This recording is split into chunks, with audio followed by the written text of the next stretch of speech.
Election notification వచ్చింది. రాష్ట్ర వ్యాపితంగా 50 చోట్ల ఎలక్షన్స్ జరిగాయి. అన్నీ కూడా వైఎస్ఆర్ కాంగ్రెస్ పార్టీకి సంబంధించినవి. కానీ గతంలో ఈ 10-11 నెలలుగా ఎక్కడన్నా ఎలక్షన్ జరుగు, తిరుపతిలో కానీ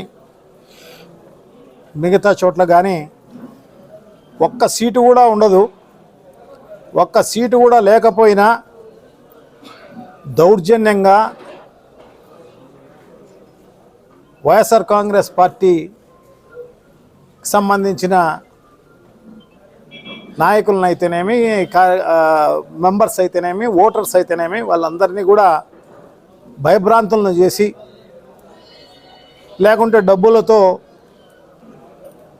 వాళ్ళను లోపరుచుకునే కార్యక్రమం చేసుకుని, దౌర్జన్యంతో, అది కూడా కాకపోతే పోలీసుల వల్లనో ఏదో ఒక తప్పుడు కేసులు పెట్టి నాయకులను హౌస్ అరెస్టులు చేసి,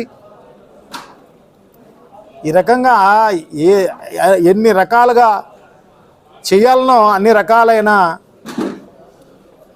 దౌర్జన్యాలన్నీ కూడా చేసి గెలుచుకున్న పరిస్థితి మనం చూసాం. సో ఇప్పుడు కూడా అలాగే జరుగుతుందిలే అని చెప్పేసి అనుకున్నారు. ఇప్పుడు కూడా అట్లా చేయొచ్చులే అన్ని చోట్ల అని చెప్పేసి ఈ 50 చోట్ల కూడా 50 చోట్లలో వైఎస్ఆర్ కాంగ్రెస్ పార్టీ నాయకులు, కార్యకర్తలు, ఏదైతే స్థానిక సంస్థలకు సంబంధించిన ఓటర్స్ ఉన్నారో వాళ్ళందరూ కూడా కలిసికట్టుగా వైఎస్ఆర్ కాంగ్రెస్ పార్టీని నిలబెట్టడం జరిగింది. జెండాను ఎగిరేసేటట్టుగా వాళ్ళందరూ కూడా కలిసికట్టుగా కృషి చేయడం జరిగింది. 39 వైఎస్ఆర్ కాంగ్రెస్ పార్టీ గెలవడం జరిగింది. 50లో 1 రెబల్ గెలవడం జరిగింది. అంటే 40 సీట్లు మళ్ళీ కైవసం చేసుకోవడం జరిగింది. వైఎస్ఆర్ కాంగ్రెస్ పార్టీ నాయకులు, కార్యకర్తలు కలిసికట్టుగా కృషి చేసి ఇన్ని దౌర్జన్యాలు చేసినా కూడా తెలుగుదేశం పార్టీ గెలిచింది 9 దౌర్జన్యాలతో, ఇండిపెండెంట్గా 1 గెలవడం జరిగింది. సో వాయిదా వేయడం జరిగింది 7. ఆ 7లో ఈ గోపురం కూడా ఉంది. ఈ ప్రొద్దుటూరు రూరల్ మండలానికి సంబంధించి గోపురం గ్రామ పంచాయతీలో వైస్ ప్రెసిడెంటు. దీన్ని కూడా ఆ వాయిదా ఏపించింది కూడా నిన్నంతా కూడా ఎంత దౌర్జన్యమో మీరందరూ కూడా చూడడం జరిగింది. రాష్ట్ర వ్యాప్తంగా ప్రజలందరూ కూడా గమనించడం జరిగింది. ఎంత దౌర్జన్యం చేశారు, ఏం కథ అనేదంతా కూడా. మా క్యాండిడేట్ రాఘవేందర్ రెడ్డిని కొట్టడం జరిగింది అన్ని రకాలుగా. అదే కాకోకుండా నిజంగా కూడా చాలా ఇక్కడ పొద్దుటూరులో ఇక్కడున్న ఎమ్మెల్యే గారికి, వరదరాజరెడ్డి గారికి ఆనవాయితేమో గతంలో 1985లో మున్సిపాలిటీలో కూడా మున్సిపాలిటీ ఎలక్షన్ జరిగితే దాంట్లో కూడా 2 కట్టుబడులను పిలుచుకొచ్చి వీళ్ళే కౌన్సిలర్లు అని చెప్పేసి అనౌన్స్ చేసిన చరిత్ర అది. సో అదే కాదు, చాలాసార్లు ఈ మధ్యలో జరిగిన దానివల్ల కూడా అంతా ఇట్లాగే అనౌన్స్ చేసే కార్యక్రమం అన్నమాట. సో అదే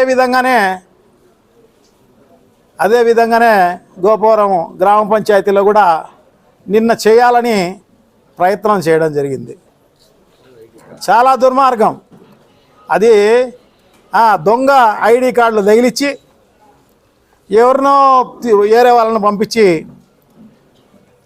వాళ్ళతో అనౌన్స్ చేయించే కార్యక్రమం చేయమని చెప్పి అధికారులపైన ఒత్తిడి తీసుకొస్తే అధికారులు ఆ ఒత్తిడికి లొంగకుండా ఉన్నందువల్ల అలా జరిగిపోయింది తప్ప, లేకుంటే నిన్ననే ఎలక్షన్ అయిపోయిండు, అనౌన్స్మెంట్ కూడా అయిపోయిండు. కోర్టులు అంటే ఉన్నాయిలేండి, తప్పకుండా దీన్ని ఎదుర్కొనే కార్యక్రమం మేము చేస్తాం. చూడండి, సో ఆ రకంగా గలబా చేయడము, దుర్మార్గం చేయడము రాష్ట్ర వ్యాప్తంగా ఇలాంటి కార్యక్రమమే. దాంతోపాటు ఇక్కడున్న అధికారులందరూ కూడా వైఎస్ఆర్ జిల్లాకు సంబంధించిన అధికారులు కలెక్టర్ నుంచి మొదలుకొని కింది అధికారుల వరకు కూడా అందరూ కూడా అధికార పార్టీకి తొత్తులుగా పనిచేస్తూ ప్రజాస్వామ్యాన్ని అపహాస్యం చేసే కార్యక్రమం చేసిన దుశ్చర్యలు మనం చూడడం జరిగిందన్నమాట. చాలా దుర్మార్గం. ఎప్పుడు కూడా ఇట్లా జరిగేటి కావు. కానీ మా వైఎస్ఆర్ కాంగ్రెస్ పార్టీ అధికారంలో ఉన్నప్పుడు తిరుపతి మున్సిపల్ తాడిపత్రి మున్సిపల్ ఎలక్షన్స్లో ఒక్క సీటు తక్కువ ఉంది. జగన్మోహన్ రెడ్డి గారు వైఎస్ఆర్ కాంగ్రెస్ పార్టీ అనుకోనింటే మున్సిపల్ చైర్మన్ కైవసం చేసుకొని ఉండవచ్చు. కానీ జగన్మోహన్ రెడ్డి గారు అవతల వ్యక్తికి రక్షణ ఇచ్చి అవతల వ్యక్తి చైర్మన్ జేసీ ప్రభాకర్ రెడ్డి గారు కావడం జరిగింది. జేసీ ప్రభాకర్ రెడ్డి గారు బయటకు వచ్చి చెప్పడం జరిగింది, జగన్మోహన్ రెడ్డి గారి వల్లనే నేను మున్సిపల్ చైర్మన్ కావడం జరిగింది అని చెప్పేసేసి. అటువంటి చరిత్ర వైఎస్ఆర్ కాంగ్రెస్ పార్టీకి ఉంటే, సో ఇప్పుడు ఇటువంటి చరిత్ర తెలుగుదేశం పార్టీకి. గతంలో కూడా తెలుగుదేశం పార్టీ అధికారంలో ఉండేది.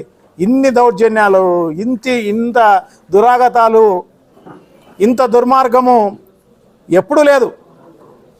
ఇదేదో అంబేద్కర్ రాజ్యాంగం కాదు, ఇదేదో రెడ్ బుక్ రాజ్యాంగం అన్నట్టు వాళ్ళు పోలీసులు పెట్టుకొని చేసే కార్యక్రమం అన్నమాట. ఇంకొక సంవత్సరం పోతే తెలుస్తుంది వీళ్ళకు.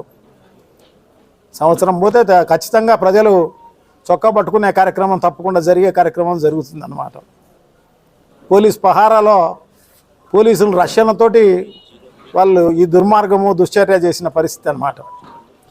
సో ఏదేమైతేనేమి రెండో రోజు కూడా, ఎందుకంటే ఇక్కడ కూడా 20 మంది వార్డు మెంబర్లు ఉంటే 19 మంది వైఎస్ఆర్ కాంగ్రెస్ పార్టీ వాళ్ళు, ఒక్కరే తెలుగుదేశం పార్టీ. కానీ వాళ్ళు ప్రలోభాలకు ఇంకొక 5 మంది పోవడం జరిగింది. 6 మంది తక్కువ మంది మెంబర్లు ఉన్నా కూడా ఇన్ని దురాఘాతాలు, ఇన్ని దుర్మార్గాలు, బోగస్ ఐడి కార్డులు పెట్టుకుని అనౌన్స్ చేయించే కార్యక్రమం చేయాలనేది ఇది చేయడం జరిగింది. మా వాళ్ళందరూ కూడా ఉన్నారు 14 మంది. మిగతా వాళ్ళు అందరూ కూడా వైఎస్ఆర్ కాంగ్రెస్ పార్టీకి కట్టుబడి నిజాయితీగా వాళ్ళందరూ కూడా ఇప్పుడు కూడా ఉన్నందువల్లనే వాళ్ళ చర్యలు ధీటుగా వీళ్ళందరూ నిలబడడం వల్లనే వైఎస్ఆర్ కాంగ్రెస్ పార్టీ అక్కడ కలిసికట్టుగా ఉన్నందువల్లనే ఈ రకంగా ఈరోజు వాయిదా వేయడం జరిగింది. కానీ గెలుపు మాత్రం వైఎస్ఆర్ కాంగ్రెస్ పార్టీదే, రాచమల్లు శివప్రసాద్ రెడ్డిదే, ఈ నైతికంగా మెంబర్స్దే. సర్పంచ్ మనవాడే, వైస్ ప్రెసిడెంట్ అనేది ఇట్స్ ఏ నామకే వాస్తే ఉంటుంది జనరల్గా. అటువంటి దానికోసం ఇంత పెద్ద ఎత్తున చేసిన పని నిజంగా కూడా చాలా దుర్మార్గం. ఇది అన్నీ కూడా చరిత్రలో ఖచ్చితంగా ఉంటుంది. వరదరాజులరెడ్డి ఈ రకంగా చేసి అవమానం పాలైపోయినాడు అని చెప్పేసి ఖచ్చితంగా ఉంటుంది డెఫినెట్గా చరిత్రలో. సో తప్పకుండా ఏది ఏమైతేనే మా వాళ్ళందరూ కూడా వైఎస్ఆర్ కాంగ్రెస్ పార్టీ వార్డు మెంబర్లందరూ కూడా శివప్రసాద్ రెడ్డి గారి వెనకమ్మడే ఉండినందుకు వారికి అందరికీ కూడా పేరున వారికి అందరికీ అభినందనలు, కృతజ్ఞతలు వైఎస్ఆర్ కాంగ్రెస్ పార్టీ తెలియజేస్తోంది. సో డెఫినెట్గా ఈ విజయం నిజంగా విజయమే అని మేమైతే భావిస్తాం. వాయిదా అన్నా కూడా విజయంగానే మేము భావిస్తాము అని చెప్పి తెలియజేసుకుంటూ, ఎందుకంటే ఇది ఒట్టి ఆ వార్డు మెంబర్ల వల్లనే సాధ్యమైంది అని చెప్పేసి తెలియజేసుకుంటూ, సో ఇటువంటి దుశ్చర్యలు అనేటి భవిష్యత్తులో నాకు తెలిసి ప్రజలే బుద్ధి చెప్పే కార్యక్రమం తప్పకుండా జరుగుతుంది. ఇవన్నీ కూడా ప్రజలు చూస్తూనే ఉన్నారు. ఖచ్చితంగా ఎవరి నైజం ఏంది అనేది కూడా తెలుస్తోంది. సో డెఫినెట్గా తెలుగుదేశం పార్టీకి, తెలుగుదేశం పార్టీ నాయకులకు, ఇక్కడ ఉన్న ఎమ్మెల్యే వరదరాజులరెడ్డి గారికి అందరికీ తెలిసే కార్యక్రమం తప్పకుండా జరుగుతుంది అని చెప్పి తెలియజేసుకుంటూ సెలవు తీసుకుంటున్నాం. Thank you. నమస్కారం.